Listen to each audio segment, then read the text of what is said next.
দুই নাম্বার সন্তান হইল কোরআনে হাফেজ। কোরআনে হাফেজের মা বাপ যারা হয়েছেন ওই সমস্ত মা বাবা ভাগ্যবান। হাদিস শরীফের মধ্যে আছে, নবীজি বলছেন, হে আমার উম্মত, যে ব্যক্তি কোরআন শরীফ মুখস্থ করলো, এই কোরআনের শরীয়তের হুকুম হাকাম অনুযায়ী কোরআনের নির্দেশনাবলী পালন করলো, আমল করলো, যথাযথভাবে কোরআনের বিধিবিধান গুলাকে মান্য করলো,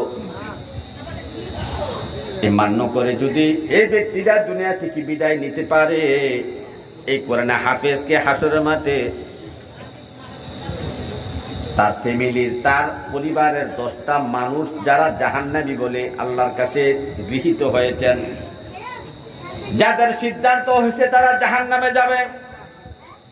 এমন 10 জন ব্যক্তিকে ওই কোরআনে হাফেজ